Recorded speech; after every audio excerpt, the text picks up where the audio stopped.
Okay, so what we're going to chat about on this call is just hear from different coaches who have been coaching for a little bit over a year, 2 years, 3 years, that type of thing, of what has kind of worked for them to cause them to just see the most success with the time that they do work.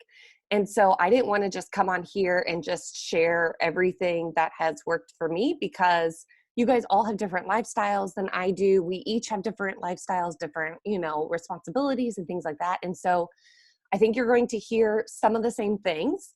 But I really want to kind of have a mix of like mindset with your time and your time management, but also a couple of tactile things that maybe you can take away and use also. So I'm going to be pulling, and we have a visitor, I guess. The first thing I want to do is just to shout out those of you guys that have already helped people in February. So it is a week into February, and we already have all of these people. I hope you guys can see my screen. Can you see it? Give me a thumbs up if you can see my screen. Okay, so wanted to give out a shout out. Elena, Morgan, Belinda, Courtney, Lauren, and Paige are already at Success Club. And this was as of yesterday. So if you added people yesterday, probably isn't updated. And then we have a couple of others that are super, super close with helping already too. So it has been an awesome start. I know a lot of you guys are on Team Cup teams and are working together. So I am super proud of this and super excited for you guys. So I am going to kick it off. I saw that Lisa was on. So Lisa, if you want to go ahead and start us off, why don't you go ahead and share what you had? Okay, can you hear me? Thumbs up. Okay, so my biggest thing, Meg kind of asked us about these things, and something for me when I started coaching, and this is one of those that coaching for me started out very much as I needed something to hold me accountable. I had been an athlete my entire life. I had played in college ball, and then after that, I just tried to work out. I tried to do it. I tried to do the things, but after being somebody who was on a team my entire life and now expected to do all of this with really no support, I had an Instagram. I followed all these like fitness accounts, but basically I wanted to find something that I could do. I knew as a teacher, I would always need to find something else to help support like me as far as an income goes. But I wanted to find something that I could do that I also enjoyed. And what a perfect thing where I was struggling to stay accountable with my workouts. I was struggling to even eat well. I was very unhappy. And I was looking for something that could support me once I signed up as a coach, I made that I'm a coach post, that coming out post. It was like a game changer for me. And for 2.5 years, I've taken some rest days here and there, but I have been the most accountable that I've ever been, most consistent, except for, of course, when I was on teams. But back then I was made to do it. I was made to show up for practice. I was made to do all those things. And with coaching, it's been something that obviously was a personal choice that I made. But once I had this piece of accountability of the social media, of sharing that journey, it stepped it up for me, if that makes sense. So that's just kind of the biggest piece as far as when I very first started coaching, something that because the people that were who were watching, I don't know, it could be completely different people now, but that was that thing, was that I knew people were watching and I knew people were expecting me to fail, and that motivated me to not fail. So I love that. And such a great like reminder of like, it doesn't always have to be perfect or these like professional, Instagrammers or anything like that. Like use it as accountability and you're going to show up. There's been so many times that I have felt that also, like, I don't really feel like it today, but I'm going to, because this is my accountability. And one thing I forgot to say before I move on is I don't think anybody here is going to give you like a set schedule of like, do this, then do this, then do this, then do this. And the reason why is like, we want you all to grow into that like entrepreneur mindset of like, I don't have a boss telling me exactly what to do. I'm going to make this work for me, and I'm going to make it work really well for me and my lifestyle, instead of that employee mindset where they're just a robot doing whatever Megan tells them to do. Each of these coaches that are going to share today have developed a schedule that has worked perfectly for them and their life phase, and it's evolved so much over the time. So Paige, why don't you go ahead and share next?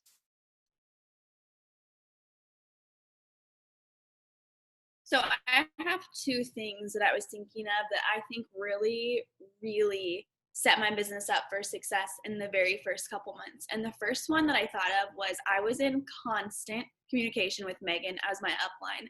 I asked a million questions every single time I was having a conversation and I got stuck. I would send her screenshots and I would ask for feedback. Even when I was excited about something, I would just send her a text and be like, I'm so excited I got one person.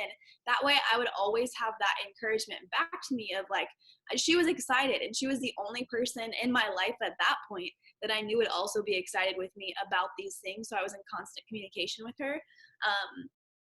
And I think that was a game changer at the very beginning because I probably talked to her all the time for my first, 2 months. But after that, it was like, okay, like she's helped me. She's mentored the crap out of me for 2 months. And now I'm pretty sure that I can handle most of this stuff on my own within reason. So I would say one of the very first things you need to do is literally be in constant communication with your upline when you have questions. I think that is so important. You need to use them as your resource and stay in contact with them as much as possible because they are there to help you. The second thing I would say that really helped me is consistency in my business. And I want to tell you what that meant for me because I have never been the person. It's a little bit different now because if you don't know, I was a teacher for the first 2 years of my business and now I am full time.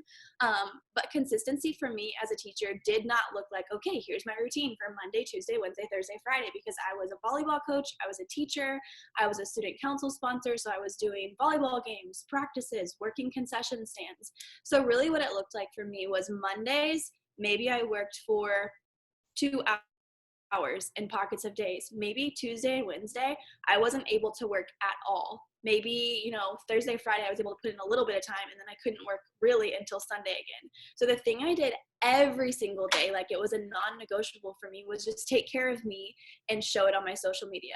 But when I say consistency in the work part, the part that looked like some days I would work a ton and some days I just didn't get anything done at all was actually having conversations with people and messaging. But I want you to know that I was still consistent in that, probably sending 50 to 100 messages per thing that I was inviting to. They were just chunked up at different times in my day and in my week. So do not stress yourself out thinking, oh my gosh, I have to get in 30 minutes to an hour every single day, because you absolutely do not. You might do most of your messaging, most of your actual work activities on Sunday. Maybe that is the day you have the day to sit down and do that. Fine, but you better be getting out 100 to 150 messages on Sunday inviting people. But it just depends on your life phase. And for me, it did not look consistent every single day, but it was still consistent throughout my week and throughout my month.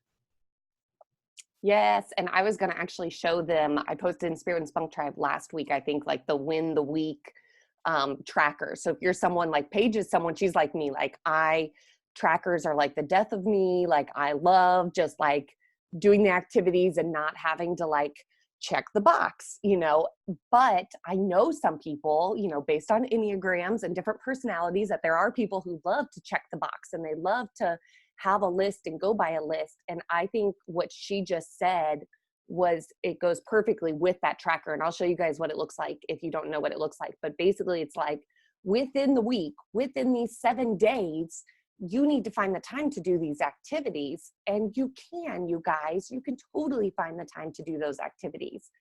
So she's like, I was consistent with this and this every day, but maybe I switched it up on, the actual messages and conversations with people. Okay, Courtney Hardin, why don't you go ahead and hit up next?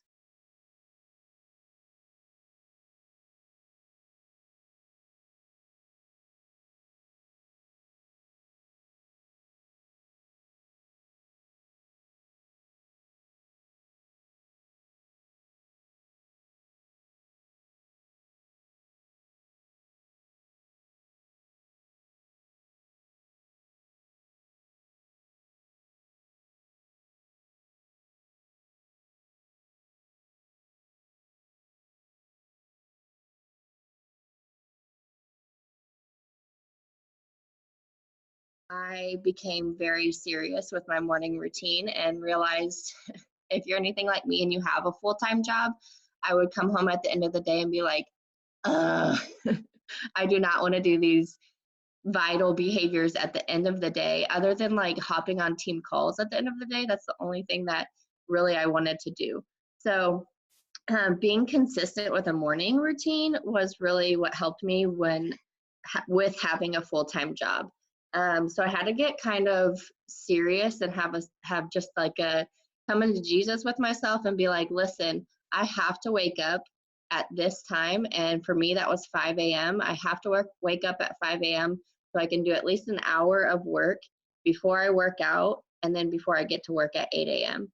So that was what my goals were. And so just having that morning routine. So like I said, I wake up at 5 a.m. I usually do about an hour of work, whatever my top 3 priorities are. Almost always that included inviting or having connections in the morning, because like I said, those were the types of things that I would push off to the end of the day, and then they would just never happen. So having that morning routine, and then always working out in the morning. And you guys, I am not a morning person. Like if you're like, oh, she's like excited to wake up. No, I am not a morning person. I like almost always have to talk myself out of pressing snooze. So just getting up, getting those connections and invites done first thing in the morning, and then anything else I need to do. So if I need to recognize someone for being Emerald, or recognize, whatever, the Success Club leaderboard, those types of things are things that I got done in the morning. And then I am able to work in pockets throughout the day. So that was another thing that I just kind of wanted to quickly share is utilize your pockets and plan ahead. Plan your day for okay, I have a 15-minute break here. I'm going to either respond to messages or I'm going to send new ones. Or I have a 30-minute to an hour lunch break. I'm going to do this specific thing during that. So plan your day ahead for those breaks so that you don't spend your pockets scrolling or watching stories, and then before you know it, you're like, crap, I just spent 15 minutes watching other people's stories. And half the time it's like coaches on our team. So just make sure you're scheduling those pockets ahead of time. So consistent morning routine and using pockets if you have a full-time job to really, really actually do income producing behaviors. I love that. I love that. Very good. I was thinking about just the last thing you said. I even wrote it on my refrigerator, but I wrote down just a quote of create before you consume, just with social media. I think so many times we can all tell ourselves, like, I need to put out content value before I consume what everybody else is putting out there. So I had to like write that on my refrigerator on a big piece of paper, create before you consume, and be really mindful of putting something out, whether it be on my stories or a post or something like that, before I even went to look at what other people were doing on social media. Okay, Courtney Lubring, I see you're on. You want to go ahead and head next? Yes, I will. Okay, so I will tell you guys, being on maternity leave, I thought I was going to have like all this time, right? I was talking to all these moms, they're like, babies sleep all the time, you have all this time. My baby does not sleep during the day, so that was kind of a rude awakening. So I really had to get a different game plan for maternity. One thing that really helped me was just like having my goals out, what I was wanting to achieve. And then since time was more limited, I just had to make priorities. So for example, like I was getting ready to launch a boot camp. I knew I had to have X amount of posts a week geared towards that boot camp. And I knew I had to have so much time set aside when I could get help with someone watching the baby to plan those groups or whatever. So making priorities to yourself of what is most important right now. I think, of course, like setting up your social media for posts, stories, whatnot, your invites and connections, and just kind of planning things out ahead of time helped me. And so, yeah, every day I would make a list and I was like, okay, these are the main things I have to get to today. These would be great if I had extra time. Did you say something, Megan? I can't see. Okay. Maybe somebody wasn't on mute. Anywho, so I was on listening to a training the other day, and someone said, because there was like a lot of moms, and someone said to make a list of your day. If you have extremely limited time, like what are the non-negotiables you have to get done? Have a day for like, it's like your oh shit day. A lot of moms are probably thinking that's every day, but have a list for your oh shit day, and then have a list for a good day. So things that like absolutely have to get done, and things that like on a good day, I can fit some extras in here. This is what I'm going to work on if I have more time. And hold on, I had something else I was getting ready to write down, and it was really good, and I forgot to write that down. Oh, I was going to say I had to learn to simplify a little bit.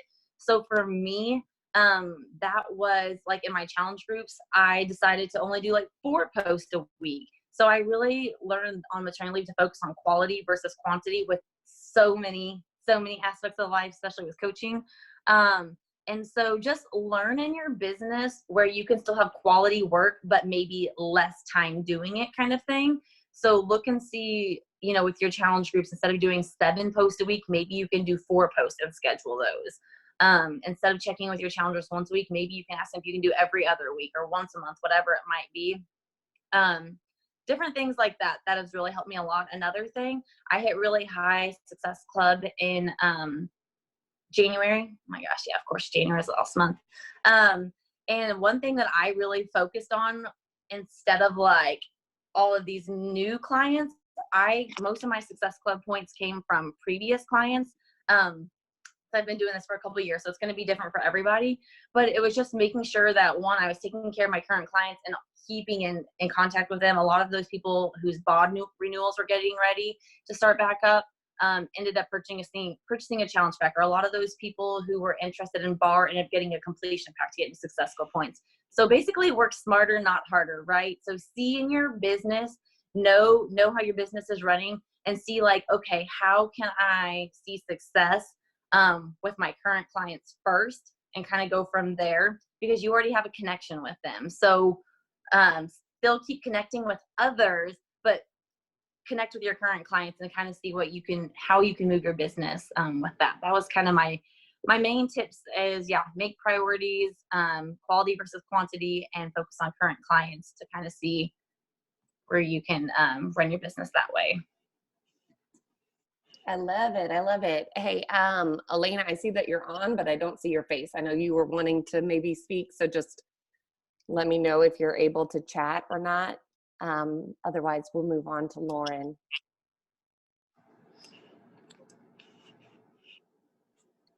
Go ahead. I don't see her popping off. Yeah, go ahead, Lauren. Okay. All right, guys. So I'm just I kind of came into coaching a little bit differently, like in a really different phase. My son was already 5, so I didn't ever go through coaching with the newborn stage or transitioning from no kids to kids. I already had a kid, and then I was teaching full time. And so when my coach invited me to become a coach, my first excuse was, I don't have time to do that. I instantly looked at everything that I already had going on in my life, and I counted myself out. And there was like one day when I had this like moment of, okay, I'm saying I don't have time, but has anyone in here ever watched Parenthood? The TV show Parenthood. Okay. So I binge watched Parenthood one Christmas break when, I was off teaching, and I binge watched it in 2 weeks. Like that season, I've done the math, because it was probably one of the lowest points in my life of when I said I didn't have time to do something. I watched TV for 77 hours. I binge watched Netflix Parenthood, 103 episodes, 45 minutes long, with my son in my presence. So when I was saying and using the excuse of not having time to do something, I finally one day stepped out of kind of gave myself a gut check and stepped out of my excuses and thought, how am I using my time? Yeah, I don't have time, but I'm using it binge watching TV. And so that was kind of my big slap in the face of, okay, I do have the time. I do have a kid. I probably should have been using that time in investing in him. But when I came into coaching, that was my biggest excuse. I never started this business with checking the boxes. I started this because of my health, and then fell so in love with it that it became my happy space. And so one thing I want to kind of have you guys like reflect on is, what is your mindset towards this business? When you said you wanted to do this, what is it that's pushing you to do it every single day? So for me, when I first started coaching and decided that I actually wanted to do something with this, my mindset was, I can't wait. Like, I was so excited to leave my full-time job. So when I was teaching full-time, I taught at an elementary school that we didn't have cell phone service. So I couldn't even sneak in on my planning time to like try to get some business done. We had 0 cell phone service in our little, we were called the creek, on the creek. And so my business hours were shut down from 6:30 in the morning until 3 in the afternoon. So I really had to be intentional about my hours of the day. So when I was driving to school, I would be listening to my PD. When I was, before I went to school, I was doing my workout. After school, I was so freaking excited. I was like running to my car, excited to get off of the creek so that my messages could start popping through, because I couldn't wait to do this business. So the one thing I think is really important is, are you finding joy in this? Because if this business is just checking off boxes or getting the things done that you have to do, then you're not in the right mindset. And that needs to be your number one, is, why do you want to do this business? Because this should be fun. My teaching job was not fun. I couldn't wait to leave to come home and do coaching. So I think really a really big thing to dig into is finding and getting in tune with your mindset, because this shouldn't just be something you have to do. It's something we get to do. And really, that's all I have to share, because those were like my 2 main things. Was I was wasting time doing dumb things. And honestly, it's funny now. I thought the other day, I heard someone ask me like what I was watching on Netflix. I have a friend that like we kind of bounce TV shows off of. And I was like, gosh, I'm not really watching anything. And I thought about that. I was like, I am home working all day long because I get to do this full time now. And I don't turn my TV on. My TV does not come on until the evenings when Zane and I watch something together. And so I think that's something really, it's special to me, because it's what consumed my life for so long. And now I don't even have the desire, because I have so many things I get to do versus just sitting there. Like what Megan said, that quote was so perfect. I'd never heard it before, of the consuming. I was consuming so much and I wasn't letting out anything. And now I'm just running on this high of like pouring into people. So that is what I have. I love it. I love that mindset stuff. And with that, I kind of want to add to it and then just share a couple of things that have worked for me over the years. So whenever I started, I was working full time, didn't have kids, didn't have even my husband.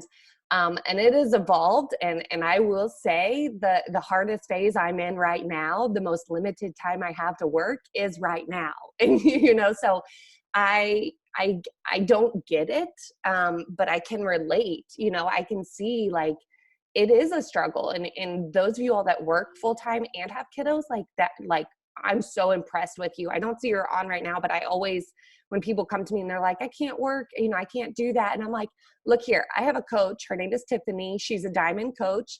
She has 3 boys. She's a principal, which if you are a principal or no principals, they have duties outside of teaching, like it's not just, and she does not work during her day. She is there. She is present. She doesn't do anything. Oh, hi, Tiffany. I see you are on. Anyway, so I always think of her because I'm like she doesn't have those pockets during her workday. Plus she has extra things she needs to do after school. Plus she has boys who are at that phase where they're active and they're doing things, after school. And so she's running around and I keep thinking if she can do this, like anybody can. So, with that, one thing besides the create and consume, I'm really big on little like mantras. And that's why I think To Be Mindset works so well for me, is because she always has these little short phrase mantras that she says in her head. And I say those also with coaching though.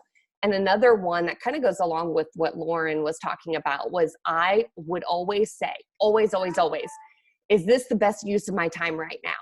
And so whatever I was doing, if it was watching TV, scrolling, questioning if I should or shouldn't send an invite, because what goes on in our mind also consumes our time. Writing out a post that was taking a long time, maybe complaining about not seeing any success instead of actually taking action. Whatever it was, maybe it was watching hours and hours of YouTube training, and calling that work. But I would always have this gut check constantly whenever I found myself, because I am an Enneagram 9, and Enneagram 9s are so good at getting distracted. Like I am the top distractor of getting distracted by things. And so I would constantly have to have this gut check of, is this the best use of my time right now? Is this the best use of my time right now? And I would probably say that when I was teaching full time, I would probably say that like 10 times during the day, because I found myself like squirrel braining all the time. And those little things will get you so off course and so thinking, this isn't working for me. I'm putting in all this time, but what kind of time are you actually putting in? What kind of work, as many of these girls have talked about already, what kind of work are you putting in? So couple of things that I think have worked for me, and I just have focused. I have, as much as possible, try to keep this business simple, simple, simple, simple. The actions we do, I will say this over and over again, are so simple. I wake up every day and I'm like, I cannot believe I get paid what I get paid to do what I do, because not just because I love it, but the actions we take, the level of stress is so low compared to the level of stress I had while I was teaching, the emotional stress, the different things that I was dealing with. What I do as a coach is so uplifting that it's like crazy, that I'm like, oh my gosh, I can't even believe this is mine, and this is a business, and this is what I get to do. But it does take work. Okay.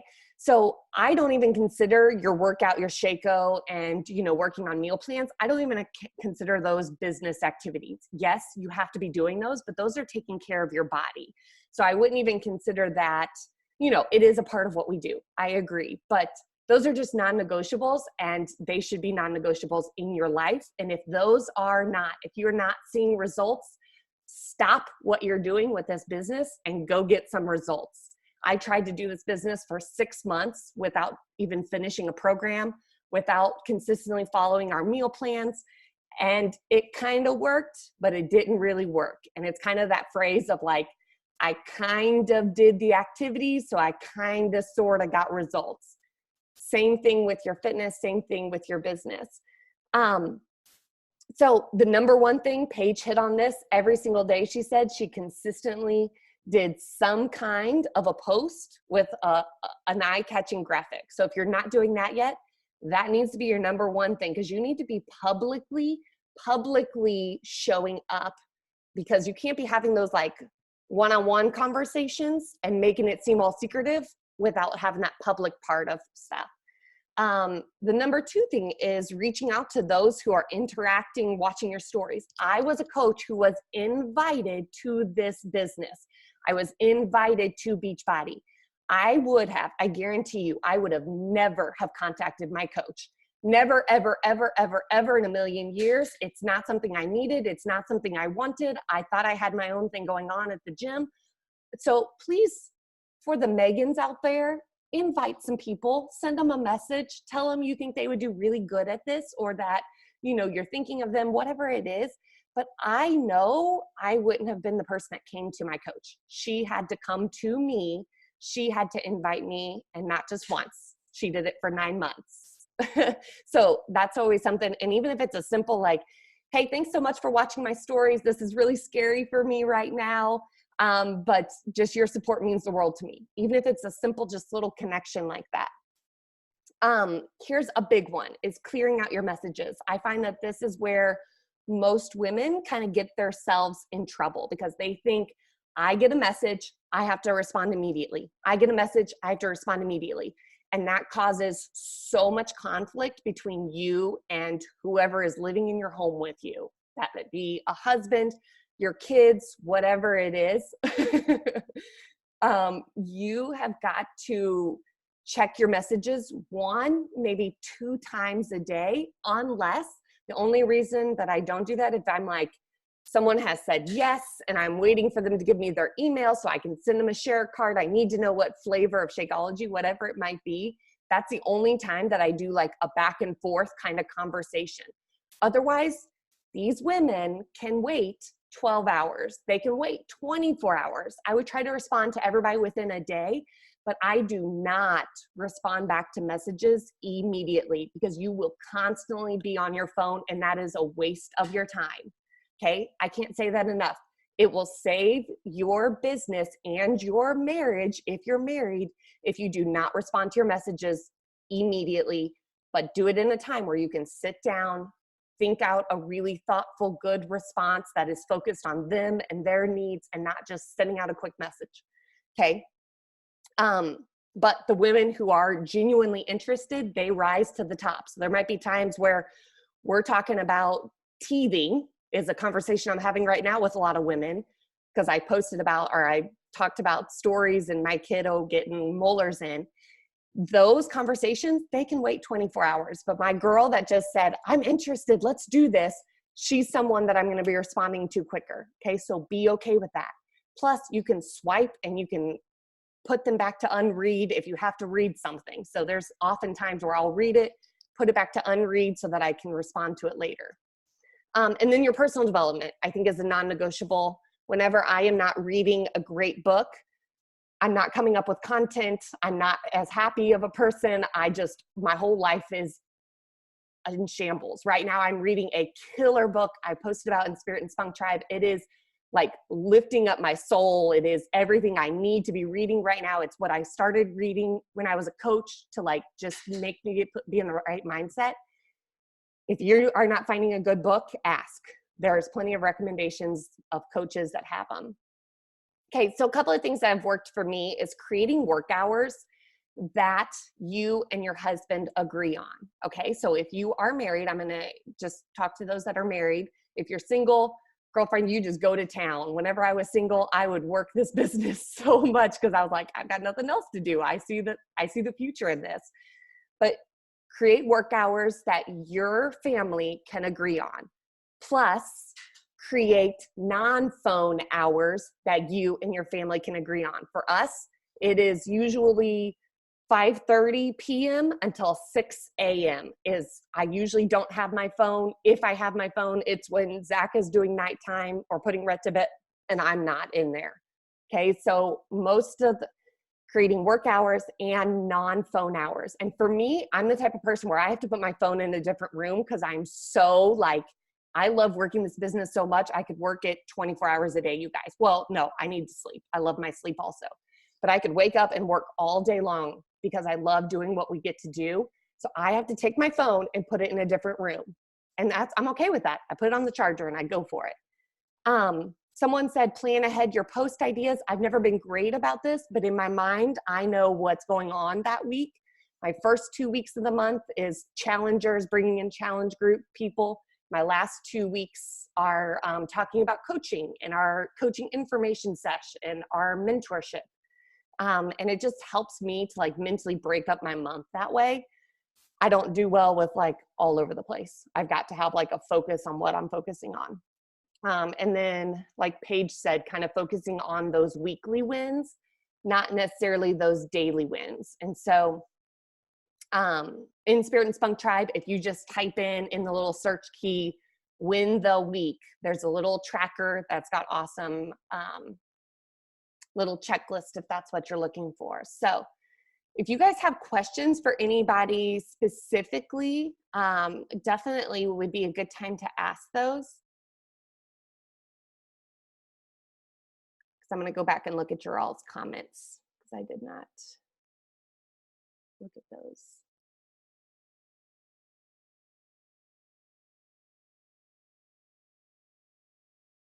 Or you can take yourself off mute and ask a question if you have it. I have a question. Yeah, go for it. I saw you made a post about getting bod members back into your groups. Is that a separate group that you're doing, or are you putting them in with like your new group? You were doing a month-long group. What are your intentions with that? Because are you going to message them in like a few weeks and ask them to purchase something, or are you just going to keep a bod group just for your bod members? Yeah, great question. So I kind of stole this idea from Lauren. A lot of my ideas come from Lauren because she's got so many great like business ideas. But I just posted on Facebook, no graphic, but I was just like, hey, if you're a current or past client of mine, I'm doing a like kind of fitness only group if you'd want to do it. I set it up for January through December. So it's just an ongoing check-in group. I am not posting anything besides my check-ins. So it's literally just a check-in group. Maybe will throw in a recipe here and there. I maybe will throw in, obviously with my check-ins, I'm going to be talking about Bar Blend because that's what I'm doing. I'm going to be talking about Shakeology and giving little, why I use it, how it helps, how I make it and those types of things. But the only requirement is that they have bod. And the only reason is that I just felt like some of my people don't have a place to check in, but maybe Shakeology wasn't something that they can continuously do or something like that. So the only requirement is that they have to have bod. I'm not providing a ton of content, a ton of value, but it is separate from my challenge group. It is not taking a lot of my time and energy. It's just a check-in place. So I'm doing it in the Challenge Tracker app, which is where I do my other challenge group. And every month I will promote my challenge group. So I'm going to say, if you want weekly meal plans, if you want, all of the things that I provide within my more intense Fit Tribe, if you will, I'm going to promote that every single month within that group. So it's kind of more of like a hub to see who's still working out, who's still doing those things. And so hopefully that answers your question, Belinda. So far, I have 2 girls checking in consistently only. So I think it just goes to prove when they're investing in those monthly products, how much more engaged they are in the groups. And when they're not, they think they want the accountability, but maybe they just aren't as active. And that's what I found. That's why I believe in starting with Challenge Pack and those types of things. Meg, in the event that they, like somebody in that bod group would want to be in your challenge group at that point, do you say, okay, so then you need to invest in either Shakeology or a completion pack or whatever, and you just explain that, like, basically what you just said, like, I believe it's a whole product thing. Like, I think that these help you with your, all that. Is that how you would do that? Yeah, I would definitely ask them like what their needs are, because I don't think that I can suggest Energize or, Beach Bars or anything like that until I know what they're struggling with. And so I would just ask them like, hey, like, what do you feel like are you struggling with? Is it the extra accountability? Like, how is your nutrition? Because most of the time it's nutrition. It's almost always nutrition. And then I will tell them the requirement based on what I feel like they need, not just, that I want them to get a completion pack because it has success club points or whatever it might be. Right. Gotcha. Okay, cool. Thank you. But yeah, they would have to probably invest in something. You guys, Beach Bars are what, like $20 for a box? Like, I think they could probably invest in that. And I'd be okay with that. I have a quick thing. Can you hear me? Yeah, Kelly, go for it. So I think my big thing is, or that stresses me out even thinking about doing it, is the actual posts, because I see so many coaches on here have like amazing posts and content, and I also kind of going along with that with personal development. Like a lot of times I'll listen to audibles and things because that's my free time to and from work. And I'll make little notes. And so I have so many notes in my iPhone or like on my Gmail notes, drafts, and they're like all over the board. And so when I go to sit down and I'm like, oh, this is great content, but then I'm like, I don't even know where to begin or like what to pull from which personal development, because there's just so much I'm soaking in almost. So it's like, I just want, if you guys have any suggestions on like how to sit down, because I'll sit down and start writing a post and it'll be like 30 minutes later and I'm like, I can't even like focus. And so then I'll come back to it, and that's like a continuous weekly thing. And so then I find myself only posting 2 to 3 times a week just because it's so draining mentally, because I'm like, I want to make good content, but I also, it's kind of that pressure of making something that people will catch and people will resonate with. Yeah, I'm going to defer this to another coach. And the reason why is I have not been in a good headspace in the same spot. You'll probably notice my posting has not been as consistent as in the past. I'm lucky to get, 3-4 posts out a week. I feel like my brain has turned to mush.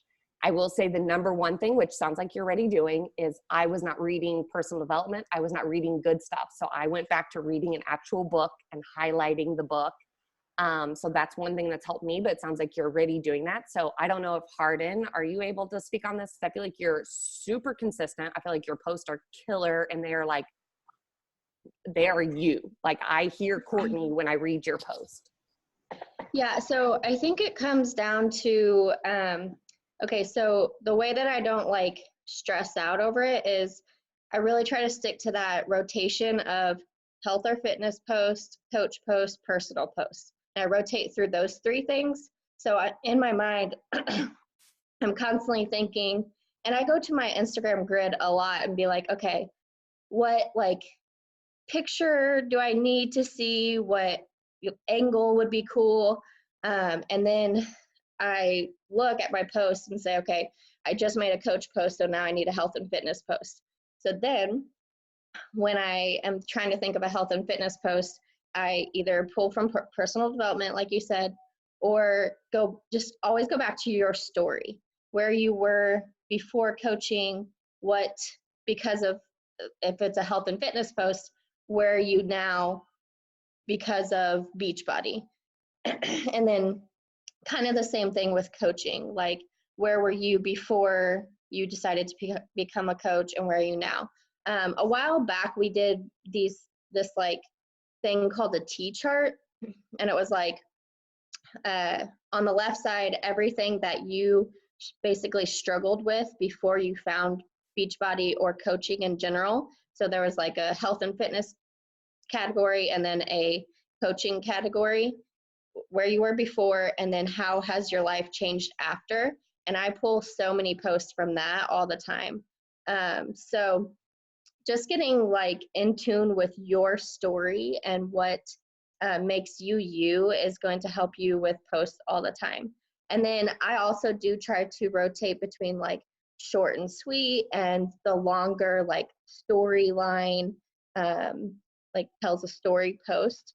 That way people aren't always seeing the long post from me. They're not always seeing, invites. Sometimes I just talk about my health and fitness without having an invite at the end of the post. So basically just rotate. And I'm not sure what Enneagram number you are, but just don't overthink it. The 2s are, I think Lisa's a wing 2, but just like you draw towards more emotion. So try to evoke emotion in your posts. I always think of these things too: educate, inspire, entertain. Are you educating with something new mom life? Are you inspiring, or are you entertaining with your posts? So if you're doing those 3 things, just don't overthink it, just post. Hey, Court, somebody asked, and I think I know the answer because I think you answered this already, but it says, are you promoting coaching then, basically? So, like, how do you know, since you do post about coaching and health and all that stuff regularly and consistently, which you should be doing. I love that. How do you figure out what you're promoting, or how can people tell what you're promoting at that time, I guess? Yeah, so I'll sprinkle in like just posts where I'm not promoting anything. I'm just talking about how my life has benefited from being a coach. And then when I have a sneak peek coming up or a behind the scenes, that's when I'll technically invite them to the sneak peek. Or sometimes I'll invite them to just reach out to me or drop a comment below if this has ever been something that you've thought about. So that's kind of how I invite to coaching. But I think I've said this a million times. It feels so much more authentic when you're inviting to a behind the scenes, because it's something to invite to. I agree. So, for example, if you're talking about coaching and you have a behind the scenes going on right now, you'll still talk about health and your health journey in those posts. You just won't have an invite within the post, correct? Is that what you're saying? Right. Yes, exactly. Okay. And then another kind of just side note or tip is when I'm talking about that in my posts, I make sure that my posts are aligned with my stories. So I'm not going to go make a post about coaching and then promote my challenge group in my stories. I'm going to talk about coaching in a post and then promote my coach sneak peek in my stories, or talk about coaching in my stories. So making sure those are aligning is also kind of important.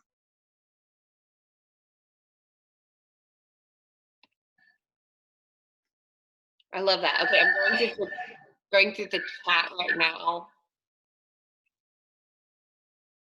Seems like a lot of you guys are talking about feeling okay that you don't have to respond to messages right away. And yes, if you worked a 9-to-5 job, you wouldn't respond to emails after 5 p.m. So, you know, your work hours might just be 5 p.m. now. You know, it just, you decide your work hours.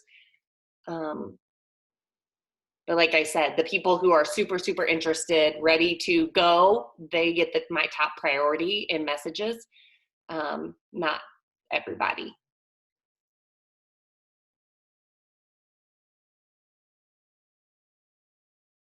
Okay, I think that's it. Any more questions?